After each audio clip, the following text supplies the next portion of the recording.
जी हां, तो अब की बार किसका बिहार न्यूज नेशन पर यह बड़ी कवरेज लगातार जारी है और कल का दिन बेहद खास, क्योंकि कल ही यह तय होगा कि अगले 5 साल के लिए बिहार किसका होने जा रहा है। बिहार का सबसे बड़ा मुखिया कौन होगा, बिहार का मुख्यमंत्री कौन होगा, बिहार की तकरीबन 12 करोड़ लोगों की आबादी के लिए विकास के काम कौन करेगा, कौन मुख्यमंत्री होगा। बड़ी कवरेज हमारी लगातार जारी रहेगी। कल सुबह 6 बजे से सबसे पहले सबसे सटीक नतीजे न्यूज नेशन आपको दिखाएगा, लेकिन उससे पहले हम आपको जरा महा एग्जिट पोल दिखा देते हैं। देखिए जरा, ये महा एग्जिट पोल है जिसमें जो तमाम एग्जिट पोल किए गए हैं उसमें क्या कुछ नतीजा निकल कर आता है। और जो महा एग्जिट पोल है उसके मुताबिक आरजेडी गठबंधन को 141 सीटें मिल सकती हैं 243 में से, जबकि बीजेपी और जेडीयू को मिलाकर या कहिए एनडीए को मिलाकर सिर्फ 88 सीट। एलजेपी चिराग पासवान के खाते में 4 सीटें जा सकती हैं, जबकि अन्य के खाते में अधिकतम 10 सीट। इस बीच हम आपको तस्वीरें दिखाते हैं जरा बिहार के राजनीतिक घमासान की। देखिए जरा, ये यहां पर हम तस्वीरें आपको दिखा रहे हैं जहां तेज प्रताप यादव अपने घर के बाहर है, मीडिया से मुखातिब हो रहे हैं। तेज प्रताप यादव जो अब तक खुद को कहते रहे कि वो भगवान कृष्ण की भूमिका में है, क्योंकि तेजस्वी यादव अर्जुन की भूमिका में आगे युद्ध लड़ेंगे, चुनावी युद्ध लड़ेंगे, लेकिन आज पटना की सड़कों पर जो पोस्टर हैं वहां पर भगवान कृष्ण के तौर पर भी सिर्फ और सिर्फ तेजस्वी यादव ही नजर आ रहे हैं। लेकिन इन सब के बीच तेज प्रताप यादव को आप यहां पर सुन रहे हैं, जो खुद इस बार चुनावी मैदान में है। उनकी किस्मत भी ईवीएम में कैद हुई है। 2 तस्वीरें हम आपको दिखा रहे हैं। तेज प्रताप यादव जो अब तक तेजस्वी यादव का कृष्ण खुद को कहते रहे और तेजस्वी यादव को बोलते रहे कि वो अर्जुन है, और वहीं दूसरी तरफ वो तमाम पोस्टर जो आज बिहार में नजर आ रहे हैं। लेकिन हमारे साथ खास मेहमान भी बने हुए हैं, उनका भी रुख करते हैं। असित नाथ जी कांग्रेस के प्रवक्ता, वो कुछ कहना चाह रहे थे, उनका रुख करेंगे। लेकिन उससे पहले रजनीश, आप कुछ कहना चाह रहे हैं, आप कुछ तस्वीर दिखाना चाह रहे थे। रजनीश।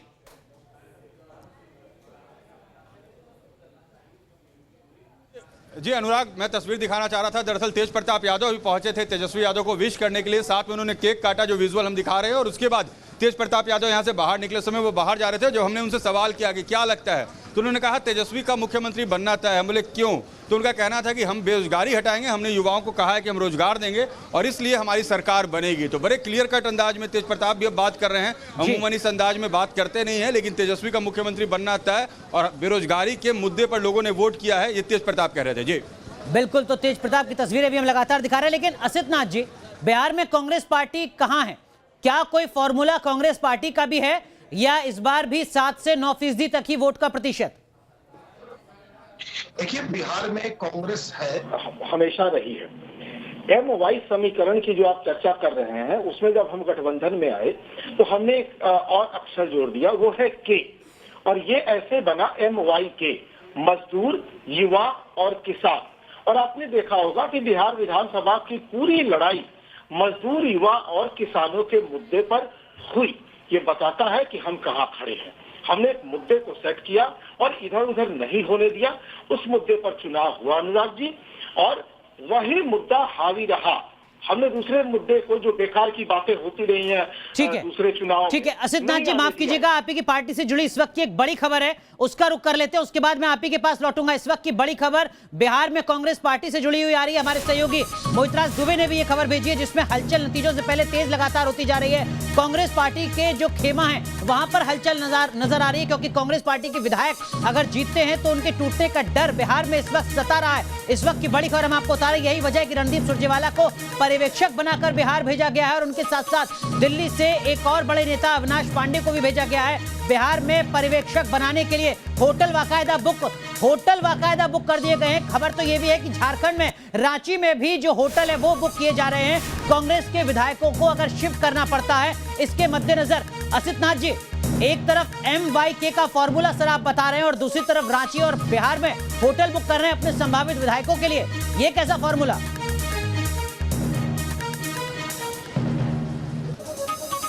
कांग्रेस की राजनीति को देखा होगा, जहां कहीं भी चुनाव होते हैं, चुनाव के बाद कांग्रेस वहां पर्यवेक्षक भेजती है। ये कांग्रेस की राजनीति परंपरा रही है। आप उठा के देख लीजिए, कहीं भी चुनाव हुए हैं तो कांग्रेस वहां पर्यवेक्षक भेजती है। इसमें कांग्रेस का पर्यवेक्षक भेजना इस बात की गवाही नहीं है कि पार्टी में कोई टूट का डर है। कोई डर नहीं है। पर्यवेक्षक भेजना हमारी राजनीतिक शैली रही है, हमारी परंपरा रही है। पर्यवेक्षक आए हैं, बाकी चीजें तय होती हैं। चुनाव के बाद संगठन का भी काम होता है, जो नए चुन के विधायक आते हैं। क्या होटल के कमरे बुक करना भी पार्टी के प्रक्रिया है, संवैधानिक, संगठनिक? देखिए, अगर ऐसी जरूरत पड़ी कि हमें अपने विधायकों को कहीं ठहराना पड़े तो उसकी तैयारी चल रही है। ये होता है, ये कोई नई बात तो है नहीं अनुराग जी, पहले भी होता रहा है, आपने देखा ही होगा तमाम। लेकिन असित नाथ जी, इससे ज्यादा अफसोस की बात नहीं हो सकती कांग्रेस पार्टी के लिए कि एक तरफ आप महिला, युवा, कांग्रेस, मजदूर का भरोसा जीतने की कोशिश कर रहे हैं और दूसरी तरफ आपकी पार्टी के जो विधायक हो सकते हैं उन पर आपका भरोसा नहीं है। किसने कहा भरोसा नहीं है भाई? हम तो किसके लिए कमरे बुक हो रहे हैं फिर? नहीं, इसका मतलब क्या भरोसा नहीं है? विधायकों के रहने का इंतजाम किया जा रहा है तो आप कह रहे हैं भरोसा नहीं है। सर, अब तक विधायक कहां रहकर चुनाव लड़ रहे थे? रांची में अगर होटल बुक कराया जा रहा है जानकारी के मुताबिक, तो रांची में विधायकों को क्यों भेजा जाएगा? नहीं, हम अपने विधायकों को कहां रखेंगे हम तय करेंगे ना। हमारे असित नाथ जी, माफ कीजिएगा, मैं आपको रोक रहा हूं। इस वक्त तेज प्रताप यादव कुछ कह रहे हैं, वो हम सबसे पहले दिखाते हैं। कुर्सी पर बैठा दिया तेजस्वी को पूरे तरीके से। और नीतीश कुमार के शासन के लिए क्या है? नीतीश कुमार जी के शासन को तो जनता नकार दी है पूरे तरीके से। हाँ, कितने सीटों तो ऐसा क्या कारण रहा? आप एग्जिट पोल को तेज प्रताप जी एग्जिट पोल को एग्जैक्ट कैसे मान रहे हैं? आप किन कारणों के आधार पर मान रहे हैं? हम कम मान रहे हैं एग्जिट पोल। आप कह रहे हैं जनता का भरोसा है, जनता का प्रेम है, जनता इतना जन सलाब उमड़ा हुआ है कि नीतीश कुमार को तो खुद रिपोर्ट कार्ड कर जनता। अच्छा, अरे रुको भाई, ये बताइए सर, ये बताइए सर, दो ऐसे कारण जिसमें कि आपको लगता है कि आपकी सरकार बन रही है। दो कारण। पहला तो बेरोजगारी है, हाँ, पूरे तरीके से, हाँ, पलायन है लोग, हाँ, इस तरीके से 15 साल को अंधकार में डालने का काम हुआ, हाँ, और नीतीश कुमार जी कितने घोटाले करके बैठे हुए हैं, हाँ हाँ, रोजगार के नाम पर लोगों ने ठगने का काम किया। अरे रुको भाई, स्टूडेंट को ठगने का काम किया, किसानों को ठगने का काम किया, बहुत सारी मुद्दा है। रिजवान भाई पकड़, अरे हटिए भैया एक बारी।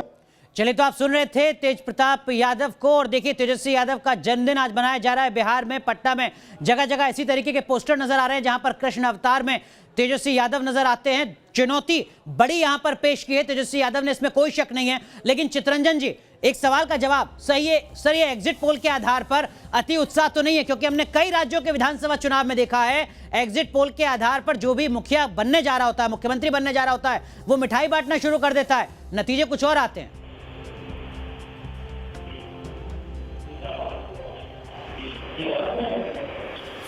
है उसी के आधार पर हम कह रहे हैं कि एग्जिट पोल में जो आया है उससे बेहतर रिजल्ट कल आएगा। जो फीडबैक मिला है हम लोगों को जी, उस फीडबैक के आधार पर कह रहे हैं कि जो एग्जिट पोल आया है उस एग्जिट पोल से भी बेहतर रिजल्ट कल आने वाला है। राकेश पांडे, आपका फीडबैक क्या कुछ कहता है एक रिपोर्टर के तौर पर? क्या वाकई ऐसी स्थिति है कि जो एग्जिट पोल में कहा जा रहा है उससे भी कहीं ज्यादा सीटें मिलने जा रही हैं आरजेडी को?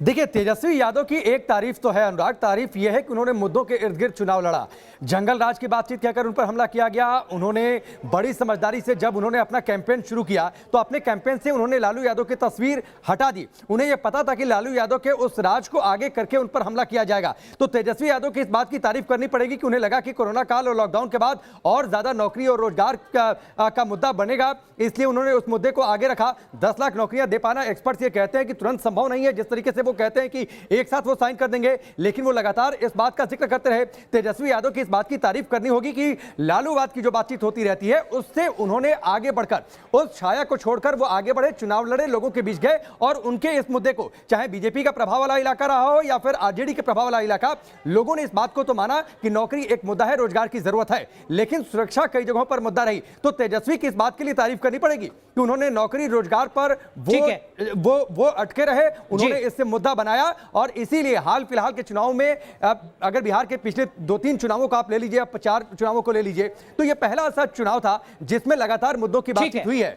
राकेश, आपने लगभग 100 विधानसभाओं को कवर किया है और लगभग 100 विधानसभा को ही कवर किया हमारे सहयोगी विद्यानाथ झा ने, जो हमारे साथ जुड़ चुके हैं। विद्यानाथ, आपसे भी समझने की कोशिश करेंगे, किस तरीके का अनुभव आपका रहा जब आप बिहार में थे और किस तरीके के मुद्दे मतदाताओं के जहन में आपको नजर आए? देखिए अनुराग, 100 नहीं 100 से ज्यादा विधानसभाओं को मैंने कवर किया और मैं बता दूं कि इस बार जो अलग मूड दिखाई दे रहा था बिहार का, और अभी जो तमाम एग्जिट पोल हैं कहीं ना कहीं वो यही दिखा रहे हैं। और ऐसा लग रहा था बिहार में जब हम मौजूद थे कि माहौल एक अलग है, एक माहौल कुछ ऐसा है जो नया देखना चाहते हैं। जो बिहार के लोग हैं, खासतौर से अगर युवा तबके की बात करें, तो वो ये चाहते थे कि बिहार में कुछ नया हो, यानी कि बदलाव हो। और तेजस्वी यादव को लेकर बहुत उत्साह नजर आ रहा था। कहीं ना कहीं नीतीश कुमार को लेकर नाराजगी थी नाराजगी कोरोना काल में जो कुछ हुआ उसकी वजह से थी, या फिर जो एक्सपेक्टेशन थी कि अगर 15 साल तक नीतीश कुमार बिहार के मुख्यमंत्री रहे तो उस दौरान उनको लेकर जो एक्सपेक्टेशन थी, उम्मीदें थी, उन उम्मीदों पर क्या नीतीश कुमार खरे उतरे? बीजेपी को लेकर कोई नाराजगी कहीं नजर नहीं आ रही थी। प्रधानमंत्री नरेंद्र मोदी को लेकर खुलकर लोग बोल रहे थे कि उनके नाम पर वो विधानसभा के चुनाव में वोट करना चाहते हैं।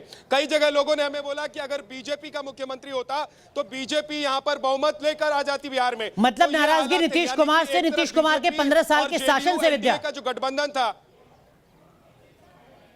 जी अनुराग, कहीं ना कहीं 15 साल का शासन था। और मैंने कहा कि देखिए नीतीश कुमार जिस वक्त बिहार में आए थे उस वक्त बिहार में कुछ नहीं था, न सड़कें थी, न ढंग से बिजली आती थी, और समझिए कि लोग जो है अपने घर से निकलने से डरते थे। अंधेरे में लोग अपने घर से बाहर नहीं निकलते थे, व्यापारी घर से बाहर नहीं निकलते थे। व्यापारियों से हमारी बात हो रही थी। देखिए व्यापारी वर्ग जो है बिहार का, वो अभी भी नीतीश कुमार के साथ है, क्योंकि ये वही व्यापारी वर्ग है जिसने 15 साल लालू यादव के देखे।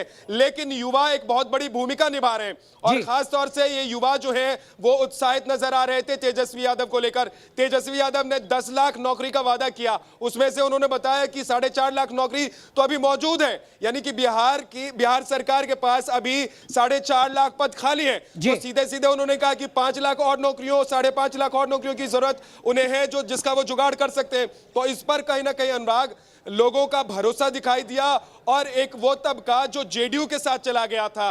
देखिए जातिवाद को लेकर हमेशा बात की जाती है बिहार में, और ये वो तबका था जो जेडीयू के साथ शिफ्ट हो गया था। पहले कभी लालू के साथ हुआ करता था, वो तबका भी वापस लालू के साथ जाता हुआ नजर आ रहा है। बिल्कुल, लेकिन इन सब के बीच जैसे हमारे सहयोगी विद्यानाथ झा बता रहे हैं, रोजगार अपने आप में एक बड़ा फैक्टर रहा है। नीतीश कुमार का 15 साल का जो शासन का तरीका है उसको लेकर नाराजगी एक उपजी है, वो अपने आप में एक बड़ा मुद्दा रहा है। तो न्यूज नेशन की इस बड़ी कवरेज में हमारे तमाम वो सहयोगी जुड़े हुए हैं जिन्होंने बिहार की हर विधानसभा सीट को कवर किया है, ये समझने की कोशिश की है कि मतदाताओं के जहन में कौन से मुद्दे हैं। हमारे साथ अलग अलग पॉलिटिकल पार्टी के प्रवक्ता जुड़े हुए हैं। पहला सवाल अखिलेश सिंह जी आपसे, बीजेपी प्रवक्ता हैं आप। जैसा हमारे सहयोगी विद्यानाथ झा अभी बता रहे थे, क्या आपको लगता है कि चेहरे को लेकर पहले मंथन करना चाहिए था बिहार के चुनाव में उतरने से पहले, क्योंकि नीतीश कुमार को लेकर काफी ज्यादा नाराजगी है, जैसा विद्यानाथ झा बता रहे हैं?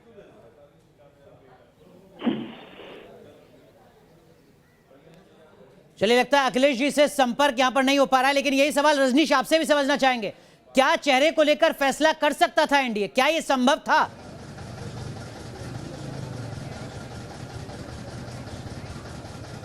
देखिए बहुत लेट हो चुकी थी। जब तक बीजेपी को एहसास हुआ कि हमें चेहरे पर नहीं जाना चाहिए था, जब उन्होंने पोस्टर्स अकेले नरेंद्र मोदी के लगाने शुरू किए, तब तक आप चुनाव में जा चुके थे, चुनाव शुरू हो चुका था। ऐसे में पहले अगर बीजेपी मंथन कर रही होती, लेकिन बीजेपी अकेले चुनाव में नहीं जाना चाहती। 2015 में अकेले में चुनाव जब में जाकर अनुराग वो रिस्क ले चुके थे, और उन्हें पता था कि 50 से 52-54 सीट ही उन्हें आए थे। तो उन्हें इस बात का डर भी था कि अगर हम अकेले चुनाव में जाएंगे और त्रिकोणीय संघर्ष हो गया, जेडीयू अगर अलग चली गई या जेडीयू कहीं कांग्रेस के साथ कंबाइन कर गई, तो फिर हमारा क्या होगा। तो बीजेपी दूर होना नहीं चाह रही थी, और आखिरी वक्त तक मैं आपको बता दूं, अंदर खाने से खबर यह है कि आखिरी दिन, आखिरी वक्त तक, जब तक ज्वाइंट पीसी नीतीश कुमार ने किया, उसके पहले तक पटना में एक अन्य मार्ग मुख्यमंत्री आवास पर बैठक होती रही, और नीतीश कुमार इस बात पर एम्फसाइज करते रहे कि आप लोग देरी क्यों कर रहे हैं, आप मेरे नाम को अनाउंस कीजिए। और लगातार वो इस बात पर जोर देते रहे, और आखिर में बिल्कुल अफरा तफरी में संजय जायसवाल जो बीजेपी के प्रदेश अध्यक्ष, वो 3 मिनट का प्रेस कॉन्फ्रेंस करते हैं, जिसमें वो कहते हैं कि मुख्यमंत्री हमारा मुख्यमंत्री का चेहरा नीतीश कुमार होंगे, और शाम में ज्वाइंट पीसी होती है। लेकिन विद्यानाथ झा, एक चीज और आपसे समझना चाहेंगे। देखिए बीजेपी के जो प्रवक्ता थे वो ये कह रहे थे कि वो वोटर जो मीडिया के सामने आकर नहीं बोलता है वो बीजेपी के साथ जुड़ा हुआ है, वो एनडीए के साथ जुड़ा हुआ है, यानी कल जो परिणाम है वो चमत्कारिक हो सकते हैं। जब आप मौके पर मौजूद थे, जब आप ग्राउंड जीरो पर मौजूद थे, तो क्या आपने लगभग हर तबके से बात करने की कोशिश की, और हर तबके के जहन में वही मुद्दे हैं जिनका आप जिक्र कर रहे हैं?